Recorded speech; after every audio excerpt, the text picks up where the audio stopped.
Kita bertemu dalam video pembahasan pertanyaan mahasiswa, sesi 11 materi partisipasi dan kepuasan kerja. Yang pertama adalah pertanyaan dari Ambarwati. Keterlibatan dan partisipasi karyawan adalah tingkat di mana seorang karyawan berpartisipasi aktif dan memberi kontribusi dalam organisasi. Permasalahannya, bahwa di suatu perusahaan atau organisasi tidak semua karyawan aktif dan dapat memberikan kontribusi. Bagaimana cara kita sebagai teman atau rekan kerja dan sebagai pimpinan menyikapi karyawan tersebut agar bisa lebih aktif sehingga dapat memberikan kontribusi dalam organisasi? Baik, tentunya di setiap perusahaan terdapat atau berlaku kultur yang berbeda-beda ya. Dari perusahaan yang satu dengan perusahaan yang lain tentunya kulturnya atau budaya perusahaan yang ada berbeda. Termasuk di dalamnya dalam hal budaya ini adalah bagaimana hubungan interaksi atau atmosfer di mana komunikasi yang terjalin antara satu individu dengan individu yang lain. Bahkan antara pimpinan dengan karyawan misalnya. Nah, bagaimana perusahaan tersebut dalam menegakkan aturan kedisiplinan, ya? Itu juga merupakan bagian dari budaya perusahaan. Apakah suatu perusahaan benar-benar menegakkan aturan kedisiplinan dengan sebaik-baiknya, bersikap adil terhadap setiap kontribusi dan partisipasi karyawan?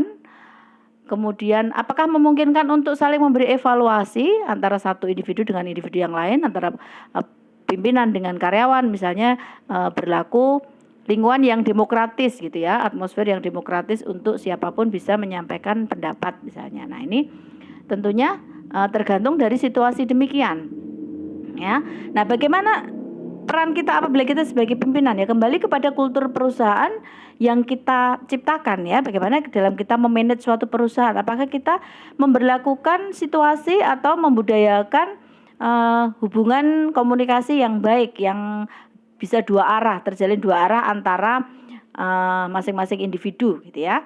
Nah, jika kita memberlakukan situasi yang demikian tentunya akan memungkinkan, membuka kesempatan untuk bisa saling memberikan saran atau motivasi untuk masing-masing karyawan memberikan kontribusi yang aktif gitu ya, yang aktif bagi perusahaan. Baik. Kemudian sebagai rekan kerja, nah bagaimana, apa yang bisa kita lakukan ya, tergantung bagaimana kembali lagi interaksi yang terjalin dalam perusahaan di mana kita berada, apakah memungkinkan terjadinya atau kesempatan untuk saling memberi evaluasi, masukan satu sama lain untuk memberi motivasi agar rekan kerja kita memiliki kontribusi yang semestinya gitu ya, yang ideal sesuai dengan tuntutan dari perusahaan. Nah, ini siapapun posisi kita, apapun posisi kita ya, baik sebagai pimpinan maupun sebagai rekan kerja, tentunya kembali lagi kepada bagaimana budaya perusahaan yang berlaku di mana kita berada. Baik, selanjutnya adalah masih pertanyaan dari Ambarwati. Salah satu faktor kepuasan kerja adalah gaji. Kadang di suatu perusahaan HRD terlambat dalam memberikan gaji kepada karyawan. Hal ini tentu saja akan mengurangi semangat karyawan sehingga karyawan merasa tidak puas. Bagaimana cara mengatasinya? Nah, di setiap perusahaan tentunya juga kembali lagi ke budaya perusahaan tadi ya. Berlaku bagaimana komunikasi yang terjalin, interaksi yang terjalin itu bagaimana memungkinkan komunikasi untuk saling menyampaikan situasi dengan fair atau tidak. Nah, keterlambatan dari yang dilakukan oleh HRD ini keterlambatannya atas dasar apa? Jika memang benar-benar keterlambatannya terpaksa dilakukan karena memang perusahaannya kurang mencapai target misalnya, sehingga tidak memungkinkan untuk memberikan kompensasi tepat waktu atau gaji tepat waktu. Nah, ini tentunya ada pemahaman pengertian dari seluruh anggota dari perusahaan gitu ya. Namun apabila keterlambatan ini karena human error semata, karena HRD-nya yang trouble misalnya, bendahara gajinya yang memang ada kesalahan, ada fraud misalnya. Nah, ini tentunya juga akan menimbulkan sikap yang berbeda. Nah, bagaimana cara kita mengatasi supaya tidak mengurangi kepuasan kerja kita ya, kembali lagi kepada situasi yang terjadi. Atas dasar apa keterlambatan yang terjadi. Baik, selanjutnya dalam survei dan pengukuran kepuasan kerja ada tugas besar tim HRD terkait aspek manfaat dan pentingnya survei kepuasan karyawan. Di antaranya adalah mengamati perilaku karyawan. Bagaimana seorang HRD menilai dan mengamati perilaku karyawan apabila perusahaannya bonafit dan jumlah karyawannya mencapai ribuan. Nah, baik. Setiap perusahaan tentunya memiliki standar operasional prosedur sendiri-sendiri ya yang diterapkan dalam perusahaan, aturan main yang ditegakkan dalam perusahaan dalam menjalankan aktivitas operasional perusahaan, termasuk di dalamnya dalam melakukan supervisi. Ya, supervisi maupun menilai dan mengamati perilaku karyawan. Nah, semakin besar perusahaan tentunya secara kuantitas dan secara kualitas tentunya sudah memiliki teknik dalam mengamati dan menilai perilaku karyawan. Misalnya secara kualitas didukung oleh teknologi misalnya ya. Sudah didukung oleh teknologi tidak hanya secara manual ya dalam penilaian dan mengamati perilaku karyawan. Misalnya dengan absensi yang sudah fingerprint gitu ya. Nah, ini kemudian secara kuantitas tentunya semakin besar perusahaan tentunya ya secara kuantitas akan mengikuti dengan jumlah karyawannya. Tidak mungkin dengan jumlah karyawan yang besar HRD-nya dengan jumlah yang terbatas sehingga kewalahan dalam mengamati dan menilai kinerja dari karyawannya. Nah, ini kembali lagi bagaimana suatu perusahaan mampu menjalankan standar operasional prosedur secara kualitas dan kuantitas dari HRD-nya ya. Baik, selanjutnya pertanyaan dari Dede ya. Kebetulan tiga-tiganya pertanyaan dari Dede ini semuanya ada dalam materi ya. Pertanyaan nomor 1 dan 2 ada dalam materi halaman 8. Kemudian pertanyaan nomor 3 jawabannya ada di materi halaman 4 hingga 5. Silahkan dibuka kembali, dibaca kembali dengan cermat ya. Ada semua jawabannya dalam materi. Berikutnya adalah pertanyaan dari Endang Herawati ya. Pertanyaan yang pertama, di dalam salah satu persyaratan partisipasi kerja disebutkan waktu yang memadai untuk berpartisipasi. Apakah ada batasan waktu bagi karyawan untuk memberikan partisipasi atau kontribusi? Baik ya. Dari pertanyaan nomor 1 ini waktu yang memadai di sini bukan dalam arti batasan waktu, tapi lebih tepatnya kepada waktu yang ideal bagi karyawan dalam berpartisipasi. Ya, tentunya ada waktu-waktu khusus ya, timing yang pas untuk berpartisipasi secara optimal. Misalnya ada kesempatan atau peluang untuk mendapatkan lembur yang sesuai dengan partisipasinya misalnya ya. Ini kalau di standar rujukannya adalah tingkat besarnya nominal yang diterima ya. Nah, ini misalnya ini timing yang seperti ini yang waktu yang ideal bagi karyawan dalam partisipasi. Tentunya banyak sekali ya kesempatan atau peluang waktu yang ideal bagi karyawan dalam berpartisipasi atau berkontribusi terhadap perusahaan. Kemudian yang kedua, di saat kita telah memberikan partisipasi atau kontribusi kerja dalam perusahaan, akan tetapi dalam pemberian gaji, upah atau reward tidak sebanding dengan apa yang telah kita berikan. Bagaimana sikap kita? Baik, tentunya bagaimana masing-masing individu dalam mencapai kepuasan kerja berbeda-beda ya. Tingkat kepuasan kerja dari masing-masing orang berbeda.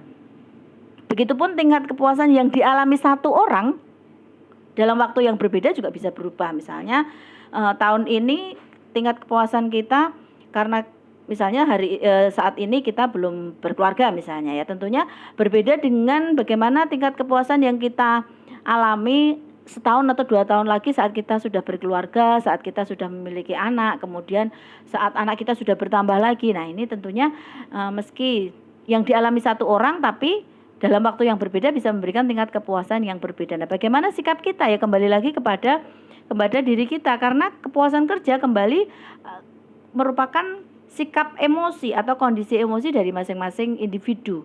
Jika kita menyikapinya dengan saya nerimo misalnya ya sudah, itu berarti kita bisa mencapai kepuasan kerja kan. Tapi misalnya dengan segala kebutuhan yang kita harus kita penuhi, kemudian dengan segala kontribusi yang kita berikan ternyata yang kita terima tidak sesuai. Nah, kita tidak mencapai apa yang disebut sebagai kepuasan kerja, kenyamanan dalam bekerja ya. Berarti kita perlu menentukan sikap ya, misalnya mencari pekerjaan lain misalnya, atau menjalin komunikasi yang baik, menyampaikan aspirasi kepada perusahaan misalnya. Nah, hal ini mungkin memungkinkan apabila perusahaan yang di mana kita berada adalah perusahaan yang memungkinkan untuk kita menyampaikan aspirasi terbuka terhadap aspirasi dari seluruh karyawannya. Nah, bagaimana sikap kita ya? bagaimana situasi kita dalam perusahaan itu, bagaimana lingkungan kerja yang ada. Kemudian pada saat sekarang ini dengan saat yang akan datang, kira-kira tingkat kepuasan kita memang sudah tidak bisa kita tolerir atau masih bisa kita tolerir. Nah, kembali kepada kondisi emosi dari masing-masing individu. Baik, selanjutnya masih pertanyaan dari Endang Herawati, bagaimana cara kita untuk mengukur kepuasan kerja? Kemudian apa yang dimaksud dengan salah satu bahwa untuk mengukur kepuasan kerja dapat digunakan pengukuran kepuasan kerja dengan skala indeks deskripsi jabatan. Baik, yang pertama, bahwa indikator individu dalam mengukur kepuasan sekali lagi adalah berbeda-beda. Nah, manakala kita sudah merasakan nyaman atau kita berada dalam zona nyaman kita, senang, oke saja ya, fine dengan pekerjaan kita, itu berarti kita dalam kondisi mencapai kepuasan kerja atas pekerjaan kita saat ini. Ya, baik, kemudian yang keempat, pertanyaan yang keempat adalah bahwa salah satu skala untuk mengukur kepuasan kerja adalah skala indeks deskripsi jabatan ini ya. Yang dimaksud dengan skala indeks deskripsi jabatan ya, bahwa skala indeks deskripsi jabatan ini merupakan salah satu dari skala pengukuran kepuasan kerja. Ada banyak sekali skala indeks pengukuran kepuasan kerja. Nah, ini hanya salah satu saja. Nah, skala indeks deskripsi jabatan ini dikenal dengan indeks deskripsi jabatan atau job description index yang dikembangkan oleh Smith, Kendall, and Hollin ya.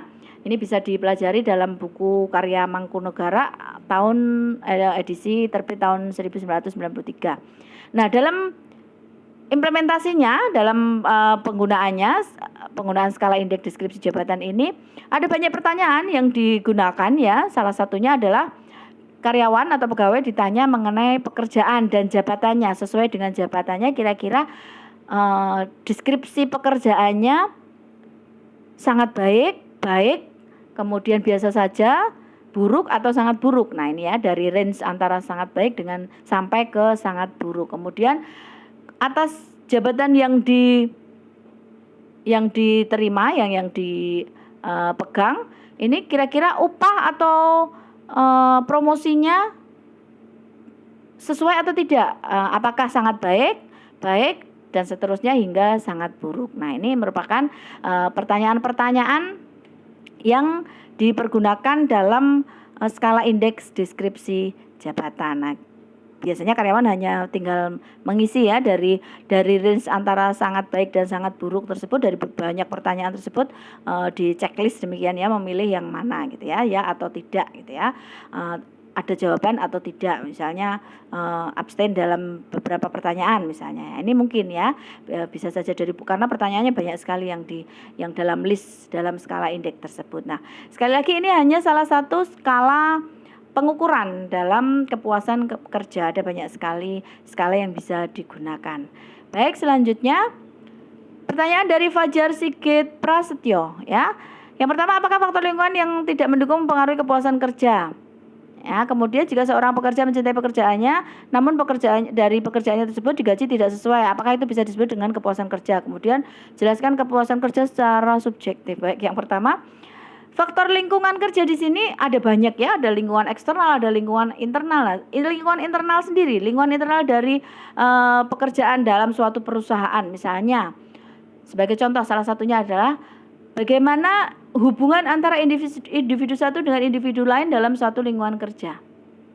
Bagaimana hubungan antara pimpinan dengan bawahan misalnya. Nah, saat lingkungan kerja tidak didukung interaksi yang nyaman, komunikasi yang harmonis, tentunya akan mempengaruhi kenyamanan dalam bekerja. Nah, kenyamanan dalam bekerja ini pada akhirnya akan mengantarkan kepada ketidakpuasan dalam bekerja. Baik, selanjutnya. Ya, jika seorang pekerja mencintai pekerjaannya namun digaji rendah, nah, apakah bisa disebut mencapai kepuasan kerja? Nah, ini kembali ke masing-masing individu lagi ya, sama seperti yang disampaikan oleh Fajar di poin pertama, kepuasan kerja sifatnya individu. Ya, tentunya masing-masing individu berbeda dalam mencapai kepuasan kerja. Gaji memang hal penting dalam mengukur ukuran kepuasan kerja, tapi bukan hal yang mutlak, karena ada banyak sekali aspek yang bisa menciptakan atau dalam mencapai kepuasan kerja. Misalnya lingkungan kerja itu tadi di poin pertama ya. Misalnya gajinya biasa-biasa saja. Namun lingkungan kerjanya sangat harmonis, penuh kekeluargaan gitu ya. Saling bahu-membahu antara anggota perusahaan dengan anggota perusahaan yang lain.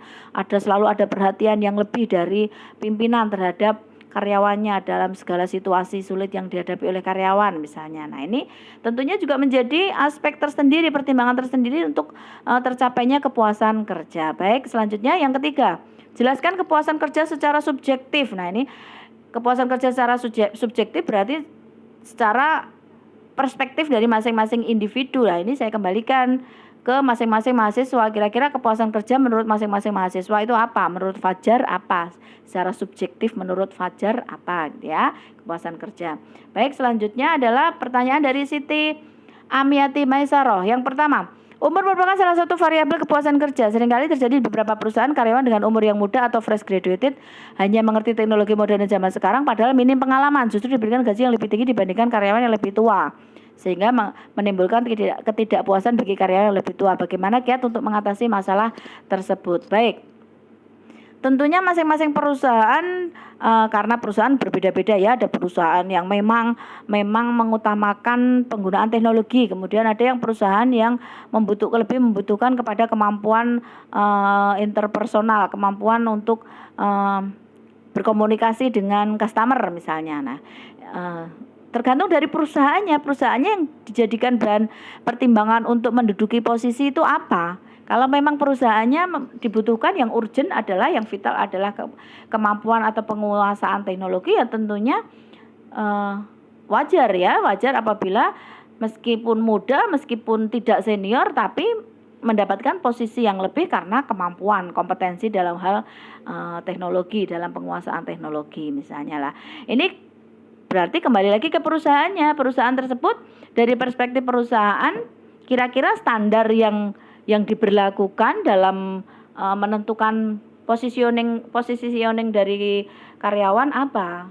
Penguasaan teknologi atau kemampuan contohnya ya, atau kemampuan dalam berkomunikasi dengan customer, atau memang antri sesuai senioritas gitu ya. Nah, ini tergantung dari bagaimana perusahaan tersebut yang diberlakukan, standar yang diberlakukan dari perusahaan tersebut apa. Kalau memang berdasar standar rujukannya adalah penguasaan teknologi, ya usia dan senioritas tidak menjamin, ya kan? Tidak menjamin adanya skill atau kompetensi terkait dengan penguasaan teknologi. Nah, bagaimana dari perspektif individu? Jika memang perusahaannya memang yang menjadi standar rujukannya adalah skill, penguasaan, pemahaman teknologi, harus memiliki kesadaran kalau memang meski secara usia dan senioritas lebih tinggi tapi memang tidak berkompeten dalam hal teknologi, ya mau menuntut bagaimana untuk mendapatkan posisi yang lebih gitu ya. Baik, selanjutnya masih dari pertanyaan Siti Amiati Maisaroh, supervisi atau pengawasan merupakan salah satu faktor yang mempengaruhi kepuasan kerja. Supervisi yang seperti apa yang harus dilakukan untuk meningkatkan kepuasan kerja? Ya, baik.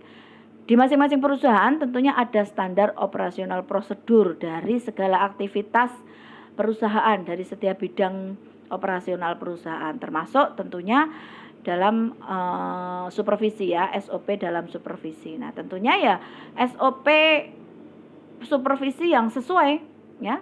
Bagaimana dalam menjalankan supervisi yang sesuai dengan standar operasional prosedurnya. Ya, tentunya karena tentunya apa? SOP ini sudah disepakati dan dipahami oleh seluruh anggota perusahaan.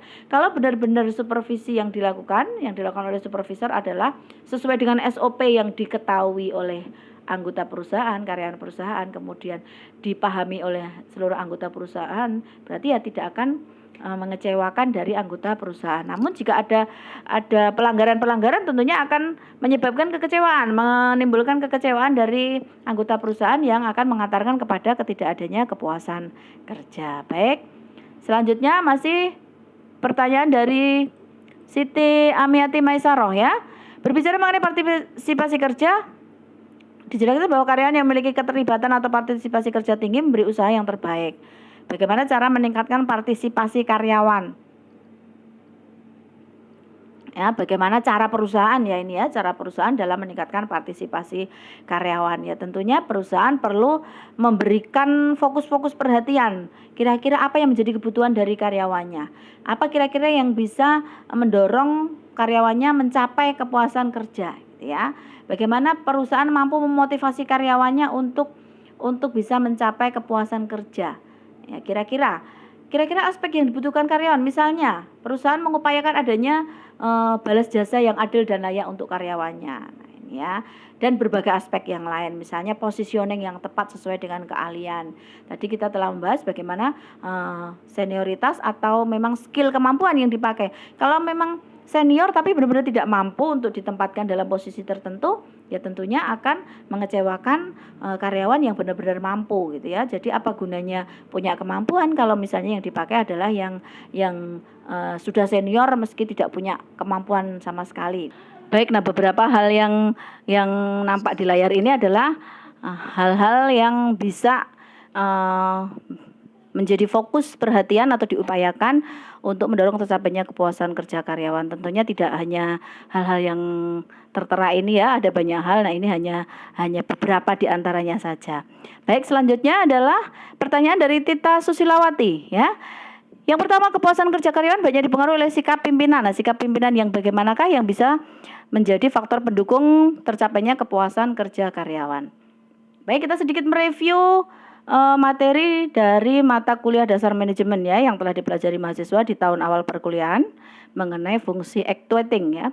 Betapa pentingnya fungsi actuating, dan yang berhak memberikan dan menjalankan fungsi pengarahan atau actuating adalah seorang pimpinan. Nah, untuk seorang pimpinan dapat menjalankan pengarahan tidak semata-mata bahwa pimpinan tersebut memiliki otoritas ya, memiliki wewenang, memiliki otoritas dalam melakukan pengarahan. Namun juga perlu didukung oleh faktor-faktor ideal lainnya seperti kecakapan, kemampuan komunikasi, dan mampu melakukan pendekatan terhadap berbagai metode. Nah, bagaimana sikap pimpinan yang bisa mendorong untuk tercapainya kepuasan kerja? Tentunya sikap pimpinan yang menunjukkan sikap-sikap yang ideal yang dibutuhkan atau menjadi tuntutan dari karyawan secara umum ya, secara jamak. Tentunya menginginkan pimpinan yang memiliki kecakapan dalam menjalankan tugas dan kepemimpinannya dengan baik dan benar. Kemudian mampu menampung atau mewadahi berbagai aspek ya, memberikan perhatian berbagai aspek yang bisa mendorong kepuasan kerja karyawan, yang mampu menciptakan komunikasi ya, mampu menciptakan komunikasi yang baik dengan karyawannya, memberikan atmosfer yang memungkinkan karyawannya untuk menyampaikan pendapat. Misalnya ada di suatu perusahaan yang disediakan kotak saran ya untuk sarana karyawannya untuk menyampaikan aspirasi gitu ya, sehingga level manajemen bisa mengetahui kira-kira yang diinginkan karyawan itu apa gitu ya. Baik, kemudian bagaimana seorang pimpinan mampu melakukan berbagai pendekatan dalam menerapkan metode-metode di setiap tugas pelaksanaan kepemimpinannya. Nah, ini ya.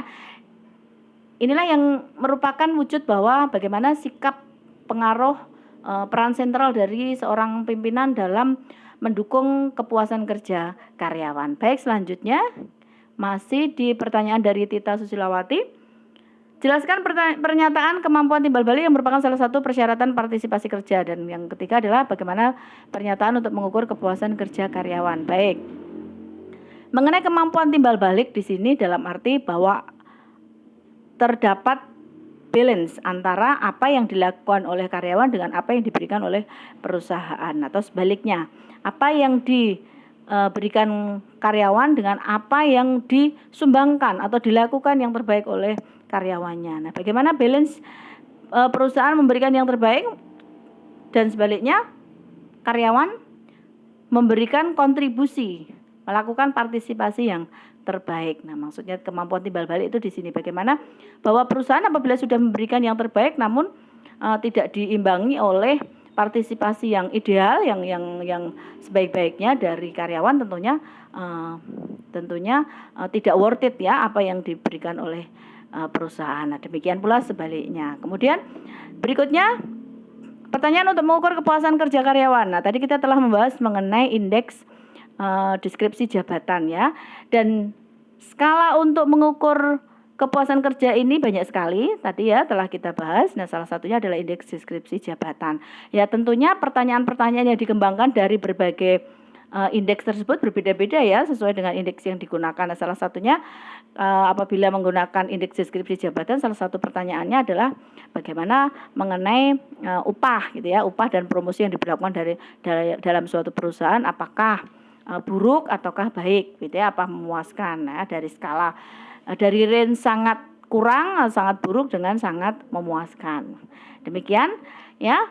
Selanjutnya pertanyaan dari Holis ya, ada 3 pertanyaan. Bagaimana cara karyawan yang kurang dalam daftar indeks dalam kinerja terhadap perusahaan. Kemudian bagaimana cara tips dalam mencegah terjadinya pengulangan kesalahan yang tidak diinginkan perusahaan oleh karyawan. Kemudian tindakan apa yang akan diambil oleh seorang pimpinan jika mendapati banyak karyawan yang melanggar kinerja kantor. Baik, yang pertama tentunya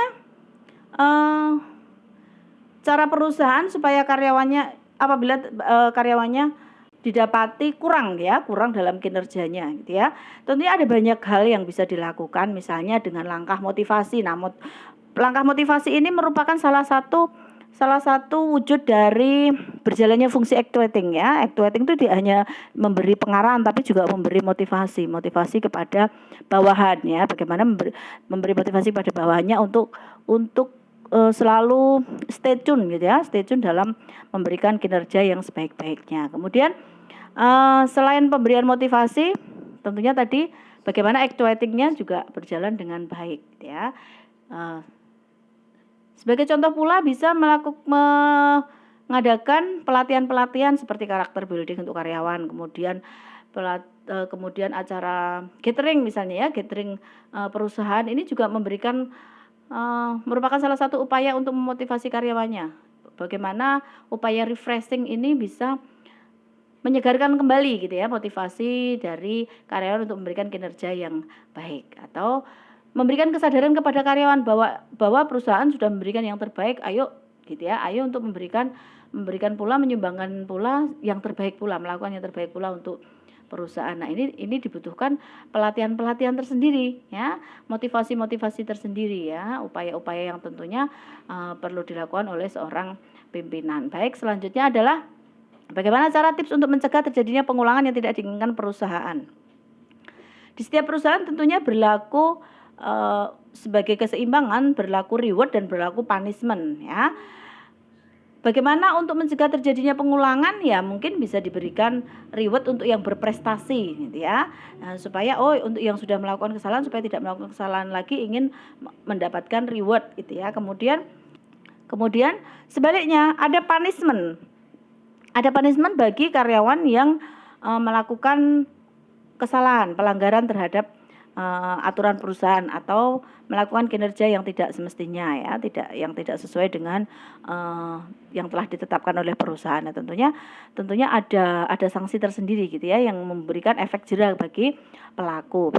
Baik, selanjutnya tindakan apa yang akan diambil seorang pimpinan jika mendapati banyak karyawan yang melanggar kinerja. Nah, tentunya dengan kejadian bahwa banyak karyawan yang melanggar ini bisa menjadi indikator bahwa perusahaan tersebut lemah dalam penegakan aturan perusahaan ya.